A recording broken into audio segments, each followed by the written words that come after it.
Aquedutos não são tão complicados na teoria. A água busca o ponto mais baixo e então é levada com uma queda de um ponto a outro. Ou seja, é algo simples, fato que todas as pessoas deveriam saber, mas na prática, criar um aqueduto é outra coisa. Os aquedutos foram planejados para chegar à cidade em ângulo gradualmente descendente ou gradiente.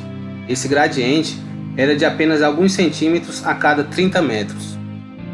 A queda do aqueduto tinha que ser calculada de longas distâncias, 30, 50 e até 60 km da fonte nas montanhas até as cidades. Para manter o declive através das montanhas, os engenheiros cavavam túneis com um ângulo perfeito. Quando cruzavam vales, as tubulações eram elevadas em muros de pedra. Uma coluna de arcos de 10 km leva água através de vales a caminho de Roma.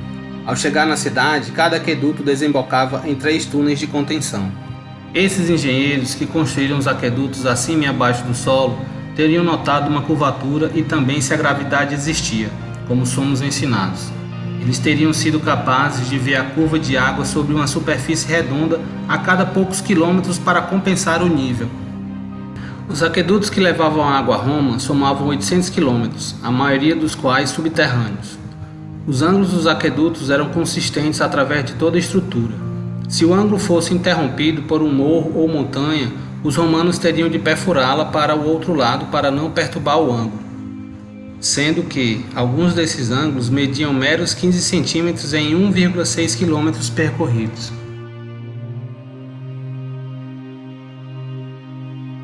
A construção do Canal de Suez foi idealizada pelo francês Ferdinand de Lesseps, e a obra foi iniciada em 25 de abril de 1859, e levou 10 anos para ser concluída, sendo inaugurada em 17 de novembro de 1869. O Canal de Suez é uma via navegável artificial a nível do mar, localizado no Egito, entre o Mar Mediterrâneo e o Mar Vermelho. Quando construído, tinha 164 km de comprimento e 8 metros de profundidade. Depois de vários alongamentos, tem 193,30 km de comprimento, 24 metros de profundidade e 205 metros de largura, consistindo em um canal de acesso norte de 22 km e de acesso sul de 9 km. A via não contém eclusas e a água do mar flui livremente através dela.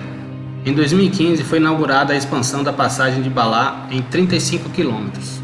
A dispensa de eclusas, obras que regularizam o curso de água para torná-lo navegável, tendo o Canal do Panamá como exemplo, justifica-se porque os mares Vermelho e Mediterrâneo estão no mesmo nível altimétrico. O nível altimétrico registra o grau de declividade do terreno, ilustrando o desenho com curvas de nível, que se caracteriza como uma linha imaginária que une todos os pontos de igual altitude de uma região representada. Portanto, a curva de nível serve para identificar e unir pontos de igual altitude.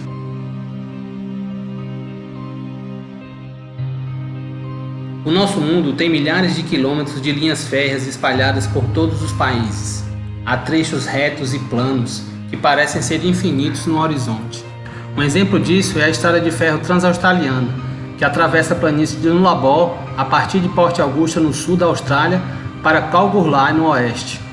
Em apenas 2 oportunidades do ano, o Sol se põe diretamente em linha com os cílios da ferrovia mais longa do mundo, mais de 478 km de extensão, abrangendo toda a vastidão da planície entre Iudeia e Lungana, no sul.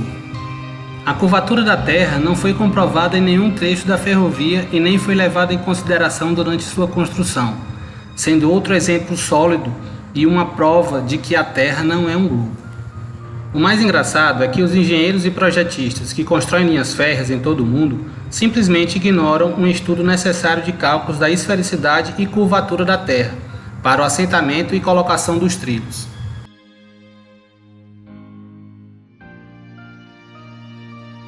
A palavra astrolábio é um híbrido grego-árabe, que literalmente significa star holder, ou porta-estrela, uma descrição adequada para um dispositivo que indica as posições das estrelas, Sol, Lua e planetas. Essencialmente, é um mapa dos céus, retratando os movimentos aparentes dos corpos celestes em termos de latitudes e longitudes celestiais, combinados com características de controle deslizante que permitem os cálculos. O astrolábio é um antigo computador astronômico utilizado na resolução de problemas relacionados ao tempo e à posição do Sol e das estrelas no céu. A sua história começa há mais de 2000 anos. Os princípios da projeção de um astrolábio eram conhecidos antes de 150 a.C. e astrolábios verdadeiros antes de 400 d.C. Foram muito utilizados no mundo islâmico nos anos 800 e introduzidos na Europa a partir da Espanha Islâmica no início do século XII. Modelos esféricos foram criados mais tarde para se ajustar à nova chance de uma Terra esférica, mas até estes consideram a Terra o centro da propriedade do cosmos.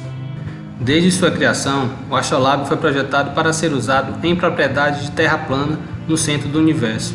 E como funciona até hoje por causa disso? Simplesmente não funcionaria se estivéssemos girando e nos movendo pelo espaço. Simplesmente, esse instrumento funciona porque o nosso nobre reino não se move. Então, meus nobres, o astrolábio é um instrumento antigo que serve para medir a altura dos astros acima do horizonte, o resultado prático de várias teorias matemáticas desenvolvidas pelos gregos, difundido por Ptolomeu em seu famoso trabalho Almagesto e posteriormente desenvolvido pela escola islâmica no século IX, para enfim ser adaptado pelos portugueses para a navegação com a criação do astrolábio náutico. Realmente, o astrolábio existiu e foi uma ferramenta baseada de verdade nas trilhas das estrelas e nos caminhos do Sol, Lua e corpos celestes. Embora os globalistas tentem camuflar como ele realmente funciona, maquiando termos e adaptando conceitos, o astrolábio é completamente funcional até hoje, em um mundo plano. Mas eles sempre são assim, não é mesmo? Sempre tentam estragar as provas cabais com seu jeitinho de arredondar tudo. Eles querem nos fazer passar por retardados ou desinformados, mas eles não são as únicas fontes de informação que existem no mundo. Não tem como ocultar tudo por isso, pois nosso céu e a Terra, como a conhecemos de verdade, são fixos numa visão geral e não estão rodopiando o universo afora sem destino certo. Sendo assim, utilizar o astrolábio em um modelo heliocêntrico é impossível.